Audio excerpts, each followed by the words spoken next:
Ladies and gentlemen, please rise if you are able, as honors are rendered to the President and remaining standing for the arrival of their Majesties, King Charles III and Queen Camilla, and the playing of the national anthems of the United Kingdom and the United States.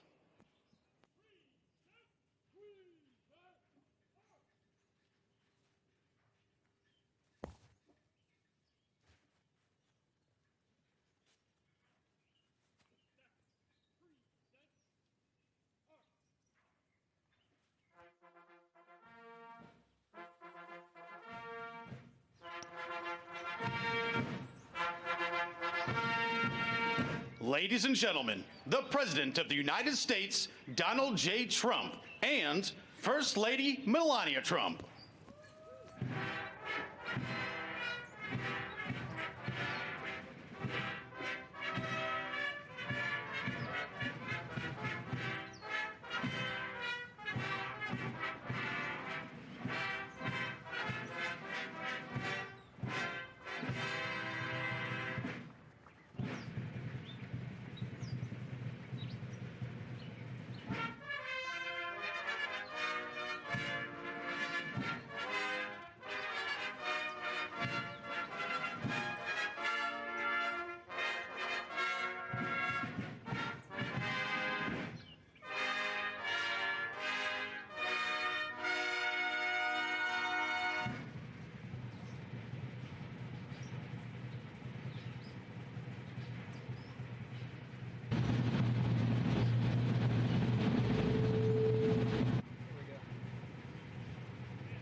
Ladies and gentlemen, the national anthem of the United Kingdom, followed by the national anthem of the United States.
Ladies and gentlemen, please be seated.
Ladies and gentlemen, the President of the United States, Donald J. Trump.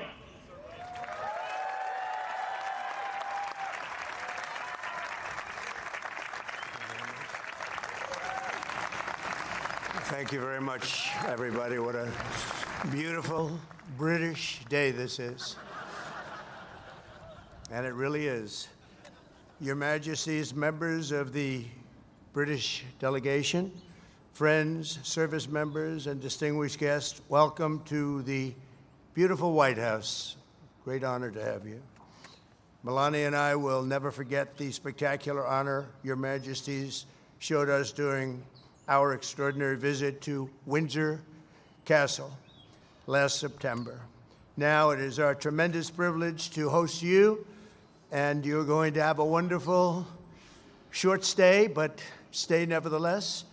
Then you're going over to Congress, and you're going to make a speech that's going to make everybody very envious of that beautiful accent of yours. Very elegant. He's a very elegant man. Here in the shadows of monuments to George Washington, Thomas Jefferson, honoring the British King might seem an ironic beginning to our celebration of 250 years of American independence. But in fact, no tribute could be more appropriate. Long before Americans had a nation or a constitution, we first had a culture, a character, and a creed. Before we ever proclaimed our independence, Americans carried within us the rarest of gifts, moral courage, and it came from a small but mighty kingdom from across the sea. For nearly 2 centuries before the Revolution, this land was settled and forged by men, women, who bore in their souls the blood and noble spirit of the British. Here on a wild and untamed continent, they set loose the ancient English love of liberty and the Great Britain's distinctive sense of glory, destiny, and pride. And that's what it is, glory, destiny, and pride. The American patriots who pledged their lives to independence in 1776 were the heirs to this majestic inheritance. Their veins ran with Anglo-Saxon courage.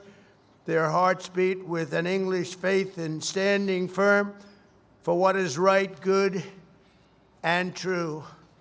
In recent years, we've often heard it said that America is merely an idea, but the cause of freedom did not simply appear as an intellectual invention of 1776. The American founding was the culmination of hundreds of years of thought, struggle, sweat, blood, and sacrifice on both sides of the Atlantic.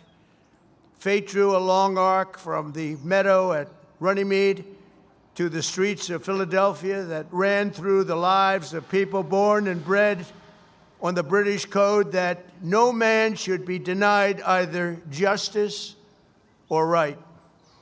American patriots today can sing, "My country, 'tis of thee, sweet land of liberty," only because our colonial ancestors first sang, "God save the King."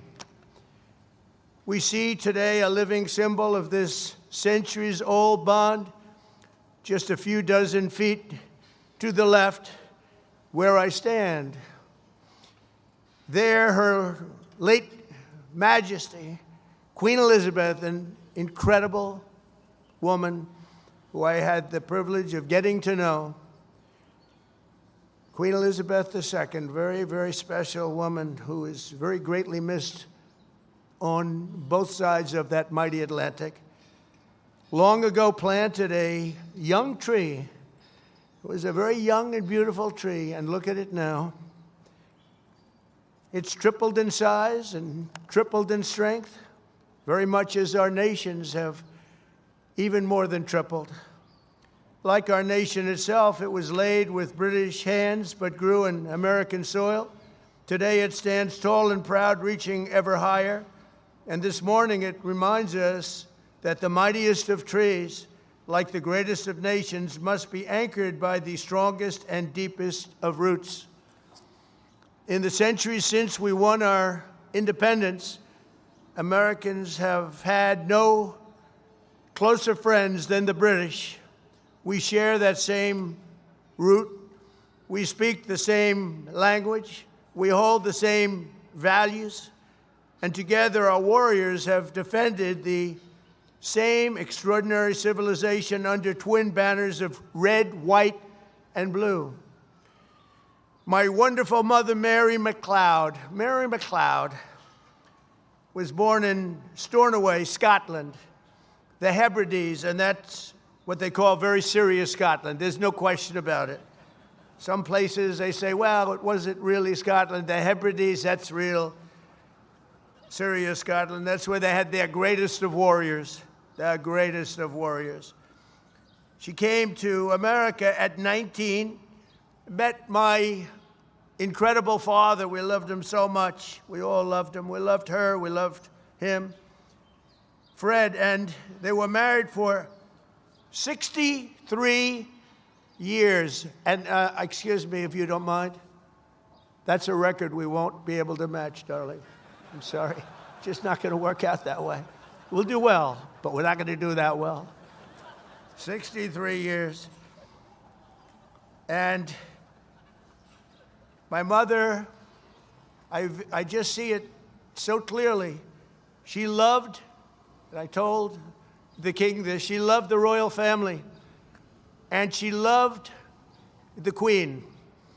And anytime the Queen was involved in a ceremony or anything, my mother would be glued to the television, and she'd say, "Look, Donald, look how beautiful that is."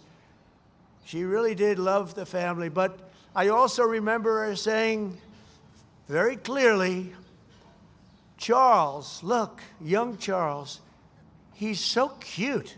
It's my mother.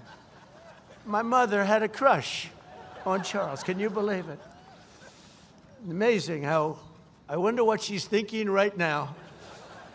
But beneath those beautiful flags, 8 decades ago, Prime Minister Winston Churchill and President Franklin Roosevelt famously met on a ship in the North Atlantic to outline a vision for the free world after World War II.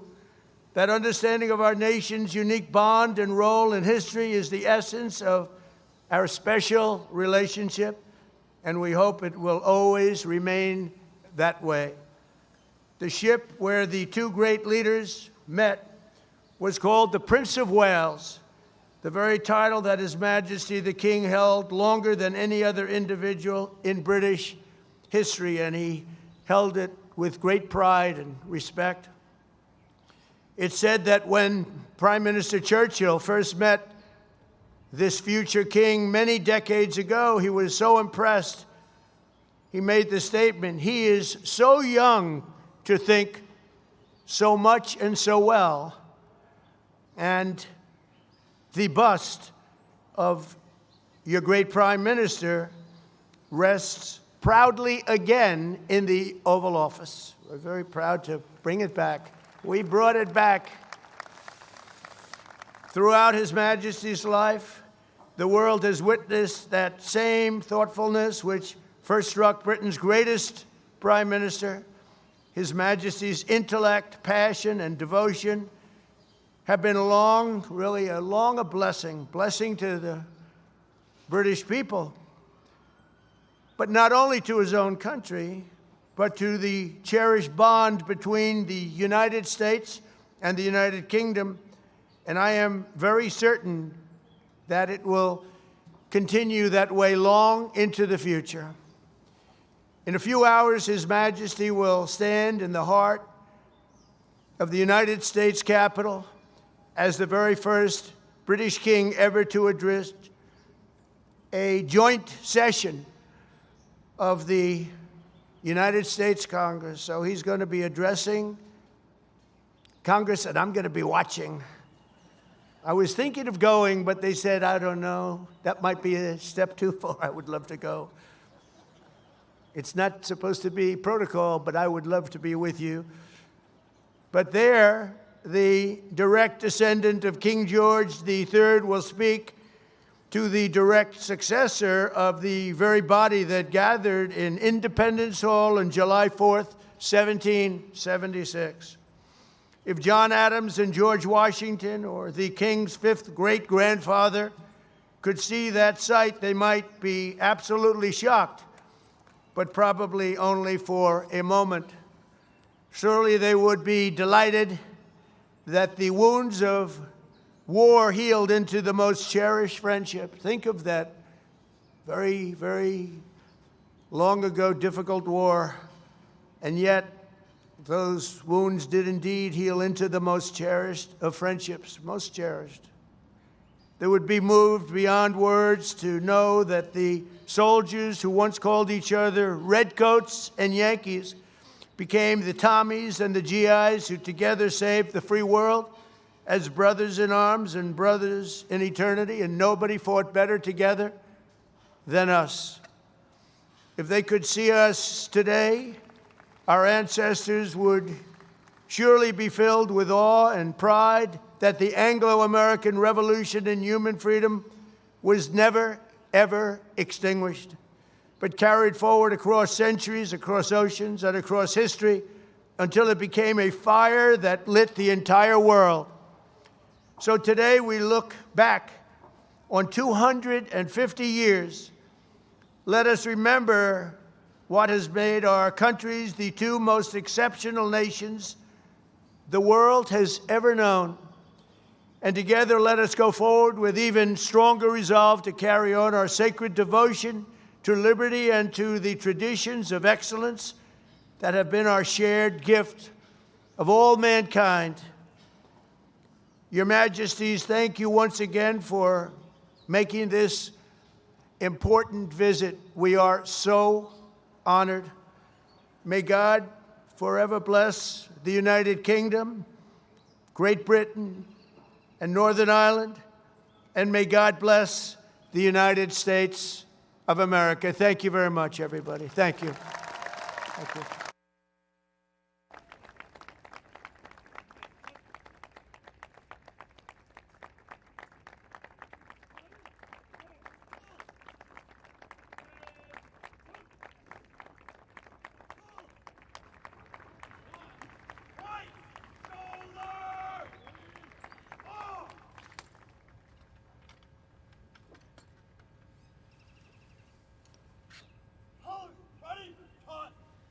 Ladies and gentlemen, please rise if you are able for the conclusion of the ceremony and departure of the official party.